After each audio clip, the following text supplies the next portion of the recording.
হাইকোর্টের স্বস্তি কেন্দ্রীয় স্বরাষ্ট্র প্রতিমন্ত্রী নিশীথ প্রামাণিকের। জামিনের আবেদন মঞ্জুর কেন্দ্রীয় স্বরাষ্ট্র প্রতিমন্ত্রীর। তবে নিম্ন আদালতে আত্মসমর্পণ করতে হবে তাকে। 2018 সালে কোচবিহারের দিনহাটায় গুলি চালানোর একটি ঘটনায় কেন্দ্রীয় স্বরাষ্ট্র প্রতিমন্ত্রী নিশীথ প্রামাণিকের বিরুদ্ধে নিম্ন আদালত গ্রেফতারি পরোয়ানা জারি করে। সার্কিট বেঞ্চে সেই মামলার শুনানি চলছিল। সম্প্রতি সুপ্রিম কোর্টের দ্বারস্থ হয়েছিলেন নিশীথ প্রামাণিক। শীর্ষ আদালত কলকাতা হাইকোর্টের জলপাইগুড়ি সার্কিট বেঞ্চে এই মামলা শুনানির নির্দেশ দেয়। আজ জলপাইগুড়ি সার্কিট বেঞ্চের ডিভিশন বেঞ্চ জামিনের আবেদন মঞ্জুর করে। 15 দিনের সংশ্লিষ্ট কোর্টে আত্মসমর্পণ করতে হবে নিশীথ প্রামাণিককে। একই সঙ্গে এই মামলায় পুলিশকে সব রকম সহযোগিতার নির্দেশ দিয়েছে আদালত। आपका आज क्या हुआ है राय? सर्वोच्च न्यायालय honourable supreme court of India ने एक इंटरिम प्रोटेक्शन पिटिशनर के फेवर में दी गई थी, तब तक के लिए जब तक कि आदरणीय हाई कोर्ट इस मैटर को सुन नहीं लेता। आज जलपाईगुड़ी के सर्किट बेंच पे honourable high court of Kolkata की डिवीजन बेंच पे एक बहुत गहन और विचार से इस मैटर पे गहरी सुनवाई हुई है। आदरणीय दोनों जो न्यायाधीश थे डिवीजन बेंच के, उन्होंने बहुत अच्छे से सारा का सारा मटेरियल देखा, सारे के सारे सबूत जाने जो उनके समक्ष रखे गए थे, और ये पाया गया कि जितने भी विटनेसेस हैं साक्ष्यों के आधार पर और मटेरियल के आधार पर किसी भी प्रकार के ऐसे सबूत नहीं बनते जो कि इस केस में प्रेजेंट पिटिशनर को कनेक्ट करते हैं क्राइम से।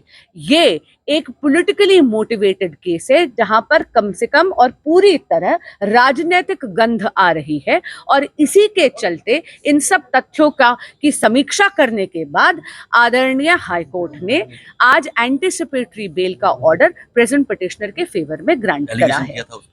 जी, एलिगेशन जो थी वो सरासर झूठ थी। उनको एक 307 के केस में झूठे तथ्यों पे अटेम्प्ट टू मर्डर में रोपिन करने का एक पॉलिटिकल प्रयास था।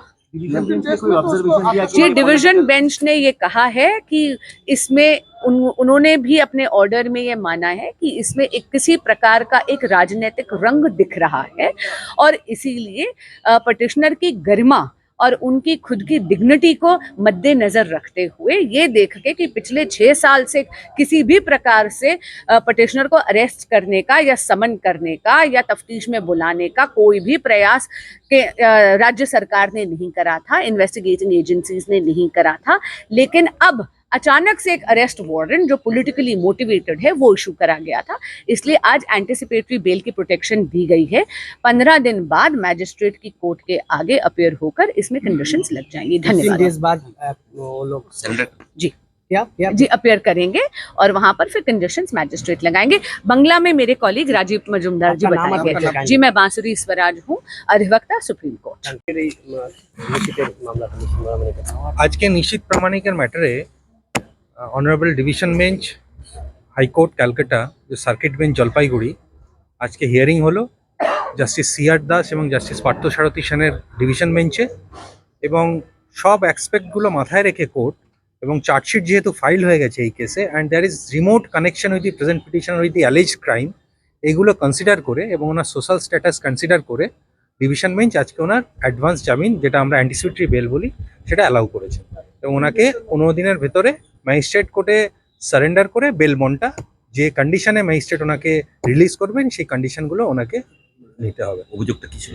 অভিযোগ 2018-এ একটা কেস ফাইল হয়েছিল। As per instruction of Nishith Pramanik, 2 persons were shot and they were sustained injuries, and a case of 307 was registered। 307 case attempt to মার্ডারের কেস রেজিস্টার হয়েছিল ওনার কেসে, কিন্তু আজকে কেস ডায়েরি কল ফর করে ডিভিশন বেঞ্চ কোনো রকম মেটেরিয়াল পাননি যেটা রিমোটলি ওনাকে কানেক্ট করা যায় এই অ্যালেজ ক্রাইমে।